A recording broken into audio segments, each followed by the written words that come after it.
আসসালামু আলাইকুম। সবাই কেমন আছেন? আশা করছি সবাই ভালো আছেন। আমিও আল্লাহর রহমতে ভালো আছি। আজকের ভিডিওটা একটু বিকেল থেকে শুরু করলাম। আজকে আমার বোনের বাসায় আর ভাবিদের বাসায় যাব। রাতুল আসছিল আমাদের বাসায় বেড়াতে, ওকে নিয়ে ওদের বাড়িতে দিয়ে আসতে যাইতেছি। এই তো আবু সাইদ, মা, আমরা সবাই যাব। আগে ভাবিদের বাসায় গেছি, গিয়েই আমার মেয়ে বিছানা ঝাড়ু দেওয়া শুরু করে দিছে। ভাবি এখানে পাটি বানায়, শীতল পাটি, অনেক সুন্দর, তাই একটু ভিডিও করে নিলাম। আর কখনো দেখছেন অ্যাকুরিয়ামে দেশীয় মাছ পালন করতে? আমরা তো সবসময় দেখি রঙিন মাছ পালন করে, এখানে দেশীয় মাছ, কই মাছ, শিং মাছ, এটা দেখে আমার খুব ভালো লাগলো, তাই একটু ভিডিও করে নিলাম। আমার ভিডিওটা ভালো লাগলে লাইক কমেন্ট শেয়ার করে আমার পাশে দাঁড়াবেন। এই তো বাচ্চারা খেলাধুলা করতেছে, ছাদে উঠছে ওরা, ভাবিদের ছাদ খোলা, তাই বললাম তোমরা এত দুষ্টুমি করো না, ছাদ থেকে পড়ে যেতে পারো। তাই আমার ছেলে আবার সামনে এসে বললো, মা আমরা কিনারে যাইতেছি না। ভাবিদের অ্যালোভেরা গাছ, তারপরে ছাদে জাম্বুরা গাছ ছিল, তুলসী গাছ ছিল, সেটা আমি আবার একটু ভিডিও বানালাম। এই তো ওরা অনেক দুষ্টুমি করতেছে এখানে, বললাম নিচে চলে আসো, আজান দিয়ে দিবে। ভাবি এই তো নাস্তা দিল, চা বিস্কিট এগুলো খেয়ে নিলাম আমরা। ভাবির হাতের চাটা সবসময় মজা হয়, তাই গেলে বলি অন্য কিছু দিও না, আমাকে একটু চা বানিয়ে দাও, তোমার হাতের চাটা খুব খাইতে মজা।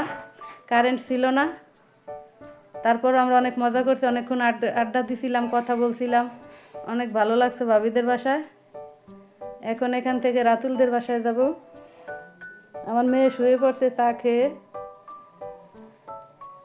বলে আজকে কাকিদের বাসায় থাকি, যাব না।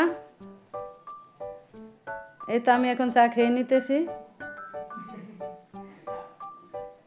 তারপর রাতুলদের বাড়িতে আসলাম, ওদের বাড়িতে কারেন্ট ছিল না, তাই ভিডিও বানাতে পারি নাই।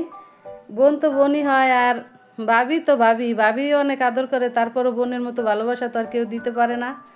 এই তো আমাদের বেলপুরি পছন্দ, কারেন্ট ছিল না, তারপরেও গিয়ে বেলপুরি এনে দিল। এটা আমার মেজো বোন, আমরা 4 বোন, আমাদের কোনো ভাই নাই। জুনাইদ বেলপুরি খেয়ে নিতেছে, ওখানকার বেলপুরিটা খুব মজা, আমরা এটা পছন্দ করি, আমার বোন জানে, সেই জন্য এনে দিছে। যারা নতুন নতুন আমাকে সাপোর্ট করতেছেন সবাইকে অনেক অনেক ধন্যবাদ। আশা করি সব সময় এভাবে পাশে থাকবেন, আমিও চেষ্টা করব আপনাদের সবার পাশে থাকতে। তারপর জালমুড়ি এনে দিল, মুড়িটাও মজা ছিল কিন্তু খুবই জাল ছিল। তারপর খাওয়া দাওয়া, তারা আসতে দিবে না, বোন বললো একটু রেস্ট নাও, তারপর খাওয়া দাওয়া করে যেও।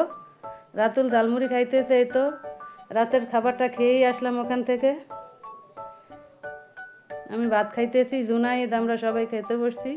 জুনাইদ রুই মাছ দিয়ে ভাত খাইতেছে, আর আমি ঢেঁড়স পাতুরি ছিল খুবই মজার, সেটা দিয়ে খাইলাম। তারপর পান খাইলাম, মিষ্টি মশলা দিয়ে পান এনে দিল, পানটা খুবই মজার, মিষ্টি মশলা দিয়ে আমি সবসময় পান খাই। এই তো বাড়ি ফেরার পালা, এখন বাড়ি চলে যাব। বাড়িতে আসলাম, মেয়ে বললো যে একটু গাট্টা বানিয়ে দাও, তাই ওকে আবার গাট্টা বানিয়ে দিলাম। গাট্টাটা খুব মজা আমি বারে বারে মজা বলি, আসলেই মজা। সবাই ভালো থাকবেন, সুস্থ থাকবেন, আল্লাহ হাফেজ।